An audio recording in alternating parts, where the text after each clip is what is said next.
Here we go. It's a nice, happy topic. Okay, so hopefully for most of you, you've established a rapport in your classroom with your students, and so I think it's important to, if you should already be reviewing the rules, the classroom rules and things when you go into the classroom. I actually did this lesson in Ms. Matatio and Ms. Douglas's class yesterday, kind of just a run through, and given the content of the book, I made sure to really highlight the rules and to point out that this is one of those books where we may have even more thoughts or feelings or reactions to the story. So it's that much more important that we listen to each other and we be respectful and we try our best to participate in the lesson today. For many kids, just the word bully brings up feelings and thoughts and possibly past experiences. So I just want to point out that for today, you may have some of those same thoughts and feelings or experiences, and so your number one job with this lesson especially is to be that positive, caring adult and to instill hope and possibility with your students, because that's the message of the book, is that the main focus of this book is not just on this behavior that the characters experience in the book, but more importantly on what each of us as the reader of the book can then do, or who we can go to for help. So that's sort of the main focus, is this idea of a positive, caring adult, and be sure to even just remind students to identify that you are a positive adult, and in addition to their teacher, and in the story, the positive adult is the parent of the character in the story. So the summary of the book, basically, it's My Secret Bully. I'm on video, so I'm not sure where, but so the main characters in the book, we have Katie, and we have Monica, and we have Sarah. And so just a quick summary of the book is looking at this idea of bullying in terms of My Secret Bully, that there is more than one type of bullying. So if you think back to How to Fill a Bucket today, the character in that story, in learning about the concept of bucket dipping and bucket filling, the character was doing something a little more active in terms of bullying. I think the picture is even sort of, pushing in line or grabbing something. And so the concept with this book is to point out that there are different types of bullying. And so I think with 4th and 5th grade students, part of the outline says to introduce the concept of relational aggression. Those are big words for students. So a big part of our job as the reader is to simplify and help the students understand the concept. So certainly what I said yesterday, I don't even think I mentioned the term relational aggression. What I focused on is that bullying can be a lot of different types of things, and sometimes bullying isn't even so active that someone does something even physically, but it's just the words they use, or sometimes just the looks they give, or just excluding you from something. And so that's sort of the goal here, is to expand the understanding of how students, or how kids in this story certainly interact with each other, and so that there's a lot of different ways to fill someone's bucket, but more importantly, there's a lot of different ways, sometimes very subtle ways, that you can dip one's bucket. So that's the idea of the story.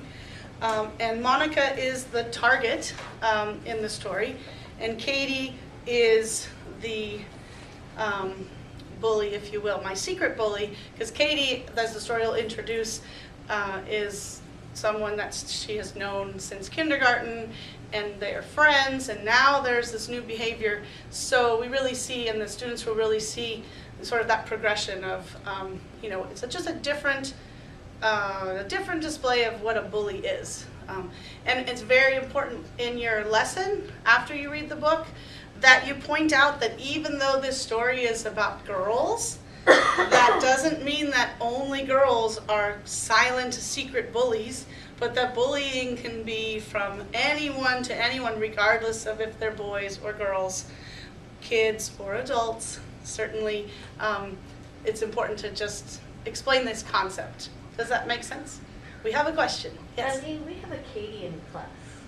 Do you think that's an issue? Should I change the name of the book, or should I just sort of preempt it saying this is just how the author wrote it? You know, that's a good point. I think that because one of the rules that we emphasize is no names, I think it would be fine to change the name of the character if you have a student. And especially if you know the kids. Or if you feel like it's enough to just read the book and I don't want to get confused, then it would be important to just say ahead of time that this story is about these characters and this is not about anyone named Katie in this classroom. But I think depending on the age and grade, sometimes it may be better to just change the names. And to remind them that there is a no-name policy if they want to give you examples of things that have happened to them to use other names. Yeah. I always say that as part of the rules. There's certain ones I highlight, and that's when I highlight. And the kids like that because every month I've gone in, I sort of use different names. So it might be SpongeBob or Mickey Mouse or something. It just kind of engages the audience too. Like, don't forget the no-name policy. Today I might go with SpongeBob and, SquarePants or whatever. You get the idea, right? Okay, the other thing I wanted to tell you is that this book is pretty long. There's a lot of words. And so just know that even with the fourth graders yesterday, I could see that we have to work hard to keep their attention on the story. So one of the things, if your teachers will let you, I've been trying to use the overhead projector because then the pictures are bigger and then it allows them to focus more on the picture longer because there's a lot of words on some of the pages. So if you're not comfortable with that or if you need help, the teacher can always be a helper to maybe just hold the book under the projector, turn the pages for you, and then you can read. So, certainly utilize your teacher and the technology that we have. Because I think for this story especially, the pictures are well illustrated and there's a lot of words. So I also want to point out that when you print out your outline, the Secret Bully outline is like 20 pages long. The outline is? Yes, the outline, the outline is normally like 3 or 4 pages, but the notes that go with it, the lesson plan, is like 15 or 20 pages long. So it's a little longer than the other ones. So I really want you to leave here today knowing that we couldn't possibly cover 20 pages of a lesson plan in the time we are allotted. And a lot of it, especially I think for the younger kids, is probably a little more than needed, but it's more about the time we have and what we're trying to get across. So the main goal and the main message of this story is identifying and reminding the importance of everyone having a positive, caring adult, and try to just keep it simple in terms of what you try to accomplish in the time you have, because this is a big, important topic, and yet with all of these books, if we can just focus on 1 or 2 of those assets we're trying to identify and teach and have the students really take away from the story, that's great. So that's the main thing, is that everyone may have a Katie or a Monica, or they may be a Katie or a Monica in their lifetime at some point, and the most important thing is that we always feel that we can go to someone for help or ask for help or just talk it through, talk it out, because that really is the takeaway. Did you have a question? I did. You said the printout was 20 pages. Is that different than what's in the binder? Or is that No, I think in the binder it's 20 pages, I think. the same thing that you're talking Yeah, about online? I'm just saying there's kind of a lot of stuff. And and there's also a whole thing about digital citizenship. And I feel that we just want to be realistic with the time, what we can accomplish. And while, there probably will be for certainly our 5th graders, maybe even our 4th graders, this notion of living in a digital world, we just want to be realistic what we can accomplish with the time we have. So I didn't even talk about digital citizenship because honestly, reading the book, doing the follow-up discussion questions, and most importantly, this lesson, I tried to really sort of summarize or revisit some of the things we had talked about before. Certainly we're coming back from a break, but more importantly, the things we've already talked about are very applicable to the story. So for example, part of the initial sort of introduction to the story is this notion of positive self-talk. So hopefully you touched upon that in your Molly Lou Mellon book reading. And I'm not very artsy craftsy, but for those of you who like to do arts and crafts, one of the things that you can do, especially with the younger grades, there's this notion last month about having a shield. And this month, the other takeaway is this notion of an upstander. And so if you want, they had said in our training, some people were very clever. They went to like the dollar store and they just got a plastic tablecloth in a bright color and they folded it in half and then they used like a yarn or something and they made a very colorful cape. This is not a colorful cape. This is a cape from Halloween. But I brought it anyway, and it worked well, and I didn't use the Batman mask, because we're not talking about Batman, but I did point out, and I put this on, and I said, everyone has a cape, because everyone has personal power, like a superhero. And so, especially for the younger classrooms, although I think for all classrooms, it seems we're at an age in life where everybody loves superheroes anyway. It's a nice metaphor, if you will, or a nice sort of connection for the kids. This concept of having this cape. And so if you have a lot of arts and crafts, you don't have to be arts and craftsy, but one of the things in the lesson plan they talk about is there's a lot of these positive self-talk statements. I can do it, I believe in myself, I'm lovable, and they're all listed in the outline. I am great at, I am a bucket filler. So if you or your colleagues, if you will, in your class wanted to take the time to create some sort of cape, and then you put a big U on it, because you're an upstander, and then you put all these positive self-talk words on it, it's a great conversation starter, and it's a great way to start the lesson, to just point out, remember last month when we talked about positive self-talk? Well, today I'm here to remind you, not only do you have your personal shield that could be in front of you, but you can also be an upstander, and you can put on the cape, you can turn around, you can do what you want with it, this notion of that everyone has not only an invisible shield, but an invisible cape. But at least for our demonstration, having the cape with everything written on it is a nice visual aid, if you will, to point out this concept of a cape being another type of protection.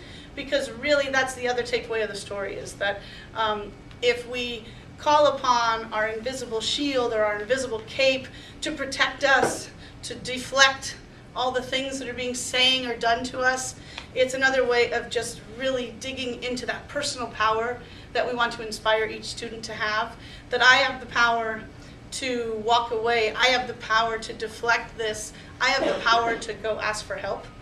And those are the important things that we certainly feel, and the YMCA trained us to highlight for this lesson.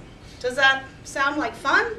The other nice thing about it is it sort of starts the lesson in a nice sort of, you're really going to connect with the kids that way, this concept of personal power. And then we lead into the story. So I'm just going to, there's a few slides here from the YMCA that I want to highlight. So thank you for your patience with visual aid. I'll go this way this time. Okay, so here's the book. I've already The talked cover's a little different, don't worry. Yeah, the cover's a little different because this is a paperback version.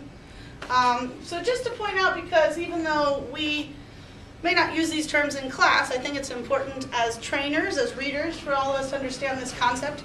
Relational aggression is a term describing behavior that is hurtful, but is not overtly physical or verbally threatening. A useful definition is harming others through purposeful manipulation and damage of peer relationships. Examples would include shunning and spreading rumors or lies. So this is this idea of relational aggression. As opposed to social aggression, which describes the same behaviors but reaches more broadly to include gossip, nonverbal communication, such as facial expressions or gestures that show contempt or disregard. A useful definition is actions directed toward damaging others' friendships, self-esteem, or social status. And so this is a quote from a student who was in the program. I'm 10 years old and I've seen and heard boys be mean to each other just like in the book. When I read the book, it gave me a lot of ideas of what my friends and I could say and do when other kids are mean to us. It's also a good eye-opener for people who are bullies. It made me realize that sometimes even I am a bully too. Okay, So here's the interactive portion of the training. What is your guess? The age and years at which relational aggression, using the threat of removing friendship to manipulate, has been detected by psychologists. Would anyone like to take a guess? How old do we think this may take place first? 2, 3, We'll go 5. show of hands since I'm only on video, and so show of hands if you think this starts at age 10. Show of hands if you think this starts at age 8. Age 6? Age 4? Okay. Age 2? Okay. And I should have said 3, but the research shows that as young as 2.5 years old, kids start this behavior towards each other, which is pretty amazing. Since 2.5, they're still learning many other things, and yet they've learned how to be aggressive towards each other. Can I ask you one thing? What Yes. are you showing here stuff that's in the binder? No, this is just sort of the training from the YMCA. It's Okay. a little more, it's on the PowerPoint. Okay. So I would certainly encourage you, if you want to learn as much about this topic, and we're just trying to highlight some things so that you feel more competent, if you will, when you go into the classroom. But certainly do not go into your classroom with a PowerPoint presentation about relational aggression. We're just trying to give you a little bit more in these trainings, because it's a pretty big topic. When you go into the classroom, you're just going to use your book and maybe your cape and your special connection with the kids to help them understand some of this. But that's why I'm saying some of this is not even where maybe our kindergarten or first grader might all be. But it is important to know that if kids are starting these types of behaviors at 2.5, 3 years old, chances are your kindergartners have experienced this on some level. They just might not know what it's called or know how to access that in terms of these adult terms, but they certainly have had that experience, which is why it's so important for us to realize that, why are we talking about bullying in elementary school? Isn't this more a middle school issue? But it's really not. Bullying is taking place here at Laurel School in every elementary school. As much as at the middle school level, it's just in different ways in terms of developmental age and stage and interaction between peers. But these themes, if you will, are definitely happening, certainly on the playground, in the classroom. And when I was in the classroom yesterday and I asked the students, raise your hand if you've ever known a Katie, who is the bully in this story, half the class raised their hand. And then I said, raise your hand if you know of anyone who's would be like a Monica, and more than half the kids raised their hand. So it's definitely relevant, it's definitely important to touch upon this issue, and yet we're going to do it in a positive way, because the takeaway is this happens to all of us, no matter what age we are, and it's that much more important that we use some of the skills and tools that we're learning here in our time together to find a helpful adult, or to use some of the skills that we've already learned from Molly Lou Mellon book, or How to Fill a Bucket today, in terms of those ways to use our personal power and deflect some of these things. Okay, so as you can see, this is what we're going to focus on in the lesson. Asking for advice and support, students being able to use positive self-talk, and identify this notion of friendship boosters and friendship busters. And so I just wanted to have some of these on the screen to show you this. We've already talked about our conversation starter. It can be the cape. It could also be other things in the handout or in your lesson plan if you feel work best. I just wanted to highlight that because I felt like that would apply to all grades. Okay. And if you feel like you don't know what I'm talking about because it's Wednesday morning and I'm just back from break, here are the positive self-talk statements. You could write them yourself on a piece of paper, tape it, or you might have some other ones you want to add. But basically, that was the idea. These are the kind of things you could put on the cape. Believe in myself. I'm great at bucket filler. I'm a good friend because I share with others. I'm unique. I'm thoughtful, etc., etc. Okay. And here's an example of this, what I was just talking about. You're weird. I have my cape on. I am unique. I have special talents. I have personal power. So that's the idea here. Okay. And then, because we're on video, we're using visual aid, I want you to know I've been carrying this apple around for a week in my bag. to point out this other concept of relational social aggression and the impact of bullying. Doesn't this apple look beautiful? It almost looks like those apples there. Keep in mind, or have in the back of your head, this concept of bullying is that, things can happen to this apple in the same way that things can be said or done to any person. And even though the apple still looks good on the outside and it's shiny and it looks like it's doing just fine, if I were to cut into this apple, repeated impact or repeated things being said or done to a person, just as to an apple, result in this concept of we don't always know what's going on the inside of someone. And yet, if you look in this picture, it's maybe hard to see, but every apple looks different. And so, on the outside, our students may look like they're fine, that doesn't hurt me, I am okay. But in reality, when there is bullying or when there is behavior towards peers that is unkind or is mean in nature, that it may be having an impact that we can't even see. And in this case, we can see that the apple is bruised. And really this idea of bullying or behavior when it's an aggressive nature, it can bruise us on the inside, and we may not see it in our kids, certainly as easily. So we can't cut open students and look inside, but know that this concept of what's internal is not always seen, but it's as important, because there is hurt and pain and rejection, and all these things can cause us to be bruised. And it isn't, as we know from the other story where we talked about one comment can dip your bucket, and sometimes it takes, does anyone remember what we said? How many positive comments are needed to replace that one negative comment? Does anyone remember? It's 5, yes. So, that's important. So that's why I have this apple today. I guess if anyone's hungry, it's here if you need it. Might be a little bruised. Okay, so this concept of this book is when your best friend is your bully. So, that's what we're looking at here. Hey, it's time to read the book. Do you want me to read the book? Shall we see what we're talking about here? Okay. All right. Okay. My Secret Bully. This is what we're doing, right? It's like this. And thank you for being here today, because you're getting the up close and personal experience. Okay. And thank you for watching the video if you're at home right now.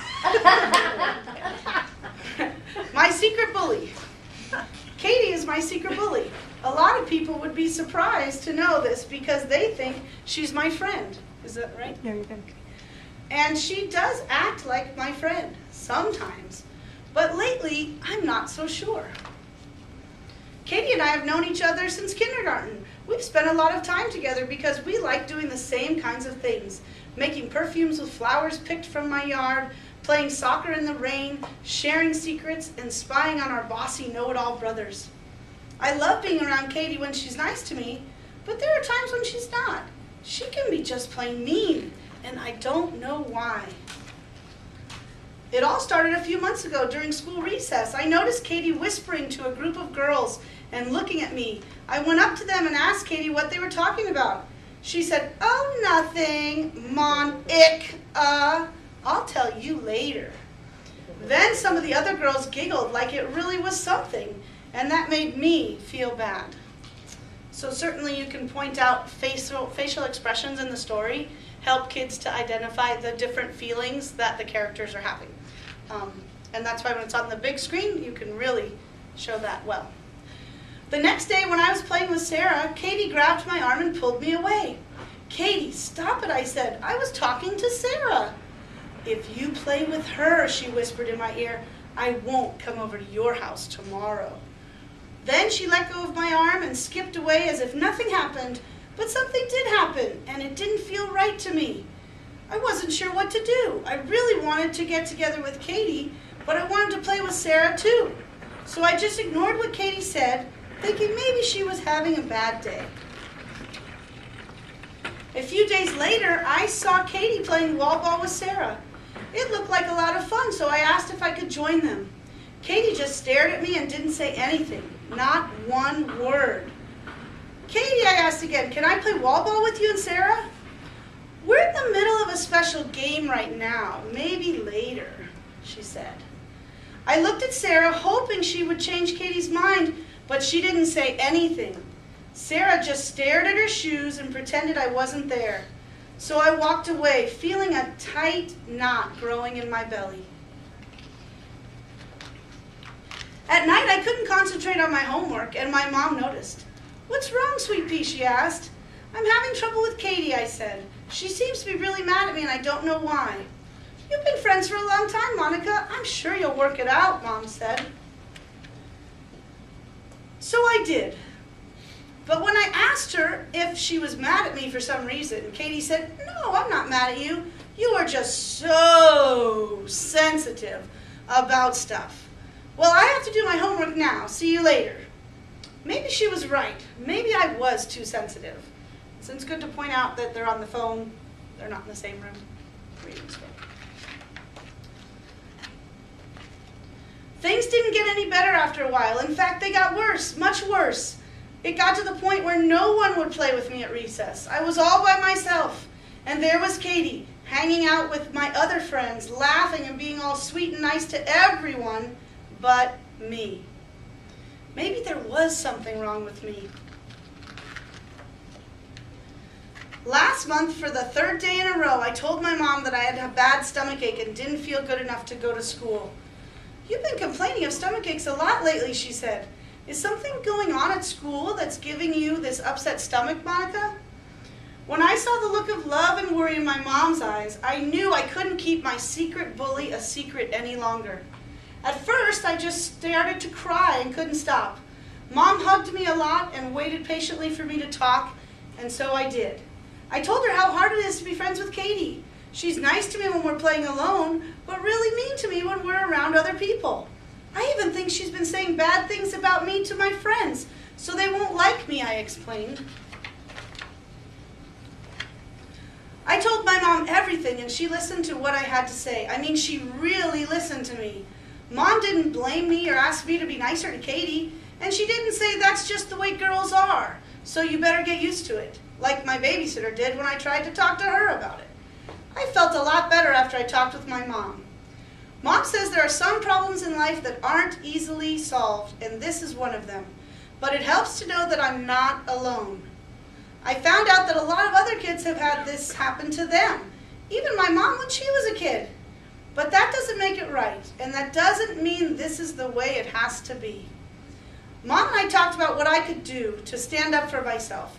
We even did what Mom calls role playing, where she acted like she was Katie, and I got to practice out loud what I wanted to say to her without sounding like a bully myself. So the next day I was ready. I walked right up to Katie during morning recess, waiting for her to do her worst. She looked at me and started whispering to her circle of friends. I stared at her straight in the eyes and said, Katie, does it make you feel good to make me feel bad? Because friends don't do that to friends. She turned red in the face and looked away. Right then, I knew Katie could no longer hurt me. I don't see Katie anymore. I feel sad about that. But now I know that real friends don't treat each other the way she treated me. Real friends respect your feelings and work things out with you when you have problems. Real friends like you just the way you are. Will I ever be friends with Katie again? I don't think so. I just want to be around people who really like me. I'm feeling much better about myself these days. I've made new friends at school and on my gymnastics team. And I don't get stomach aches like I did before. Having a secret bully was eating up my insides. But now that the secret's out, I don't feel bad anymore.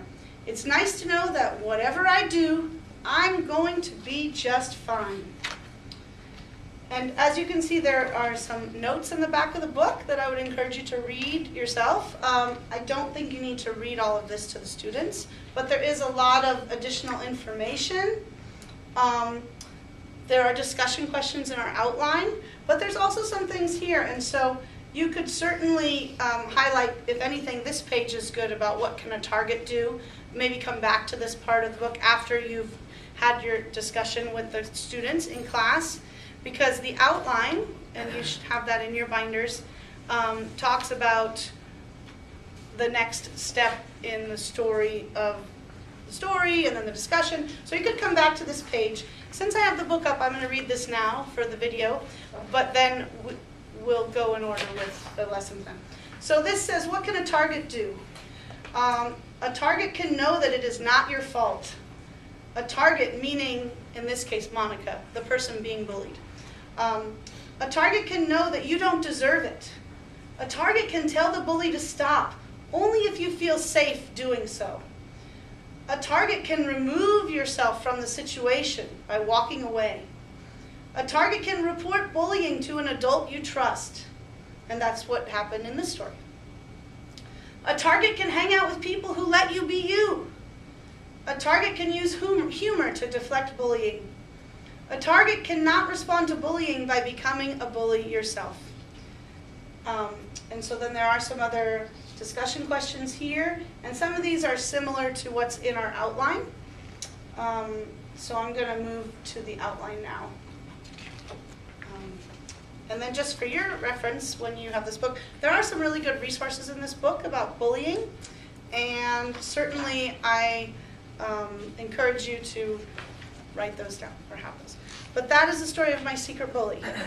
So I don't know if, like me, maybe that brings up some emotions, that brings up some feelings, may bring up some memories. And so it's really important as a positive role model to our students, as an ABC reader, that we go into the classroom and present this lesson in a way that we can give someone something to take from the lesson. So if you've ever been a Monica and been a target, you know, draw upon your own personal power when you come into the classroom. It would be an impact and would certainly send a message if you read the story and you burst into tears and you're emotional and you're a wreck. However, that might not be the best takeaway we can give our students. So we have to find our own personal power. We may need to come in with our own cape, even just to read the story. It's an emotional story, and I guarantee the students will have a reaction to it on some level. And so we want to focus on the positive from this story, because it's not just about the bullying, but it's about what we can do to find our personal power. If you do have your binders, now we can move a little bit to the outline. I, of course, at the moment can't find my outline, but I'll find it. Here we go. So some of our discussion questions initially can be very simple. They can be things like, can anyone tell me the main characters in the story? We can focus on who was in the book. We know that there is Katie, we know that there's Monica, we know that there's Sarah, and we know that there's Mom. Those are the four main characters. So we give the kids a chance to question and answer who are the characters. We can also point out or ask the question, you know, what, can anyone give an example of what Katie was doing in the story to make Monica feel so bad? And we could even point out, maybe go back to the page that shows when Monica looks sad and say, does anyone remember what made Monica look like this? You know, for the younger students, the visual is really good. And so hopefully students will be able to identify, well, there was some whispering and laughing about her name. There was some exclusion. They wouldn't let her play wall ball. There was ongoing connections where the friends weren't playing with her. There was actually being told, don't play with Sarah, or I won't play with you, which really is a threat. If you do this, this is what will happen to you. So we point that out with the students. Then we want to point out what did Katie do, or what could Katie have done differently. But before we even get to that part, we may want to just focus on, you know, what did Monica do? What could Monica have done? Or what did she do in the story that we saw?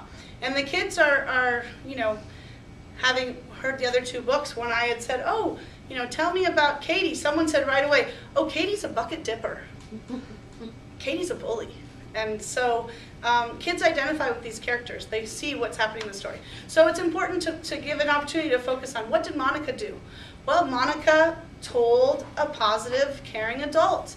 Monica, with her mom's help, tried to problem solve or to come up with some other thing to do. And so we really highlight that she used her personal power, and she said to Katie, some version of, I don't like that. That's not how friends treat other friends. And so we want to inspire our students that they have the right to say, I don't like that, please stop that. And to know that we may have to walk away from that friend, and that's okay. And certainly here at Laurel School, when the book says, oh, I don't see Katie anymore, the reality is even Monica in the story does see Katie all the time. They're in the same school, maybe in the same classroom. So we can point out that it might not be that you literally do not see this person anymore, but you don't have to let that person continue to make your life miserable. You can choose to see other friends instead. You can choose to focus on other relationships. And so hopefully then you can build a new group of friends, or a new, stronger foundation with which to try to be social with your peers.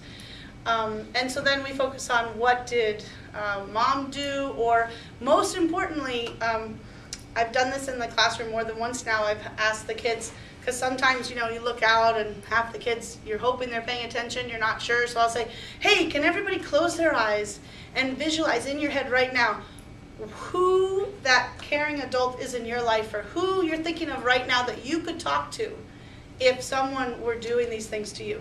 It might be your mom, your dad, your stepmom, your stepdad, your uncle, your aunt, your grandma, your grandpa, your neighbor, your coach, your teacher, or me, if you want to be so bold. We want the kids to really have a sense of, a picture in their mind of who they could talk to that's positive when these things happen.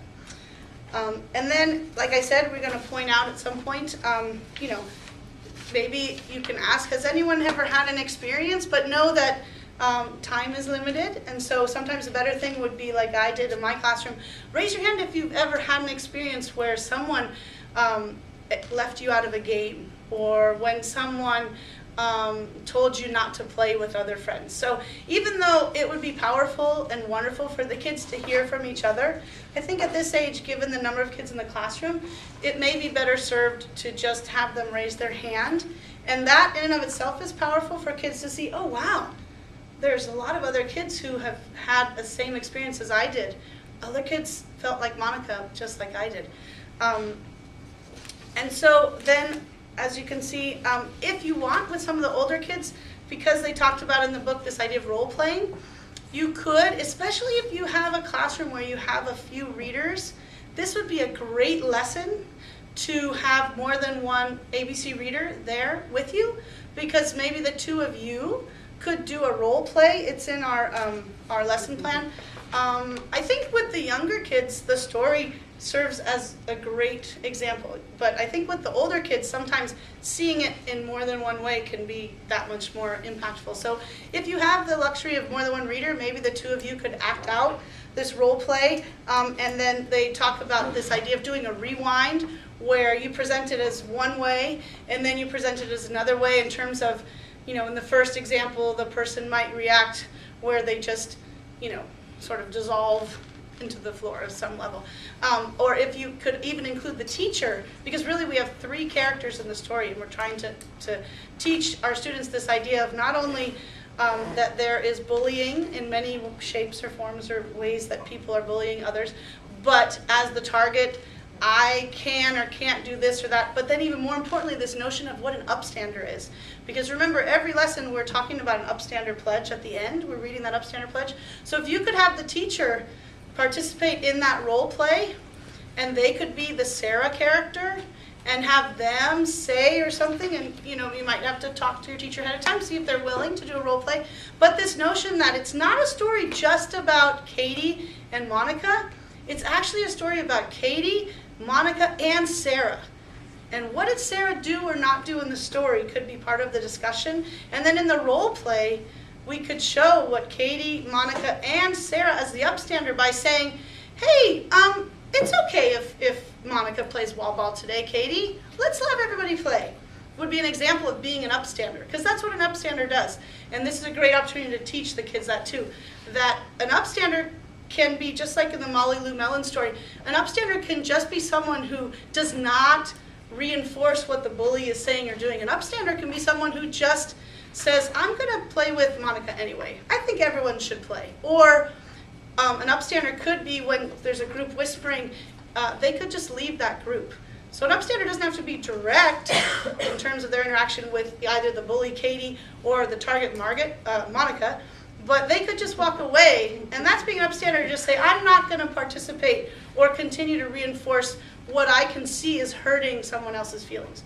So I think if we can focus with the students on, these are the key characters, these are the feelings the characters had in this story, here are the choices the characters could make, we can instill some hope for our kids that there's this notion of being an upstander, this notion of asking for help from an adult, and just this notion that even though this will happen, or this has happened, or this can happen, there are things we can still do to feel better and to not let the bullying take over. So I think there is also in your outline sort of your 3-minute huddle or a way to wrap it up. I think more than ever, using this upstander pledge at the end is really great and important because it's so much tied to this story. And so what I did in class yesterday, and it worked really well, was I said, so let's do the upstander pledge. I always have students stand up. You're all upstanders. Let's stand up. Let's say the pledge together.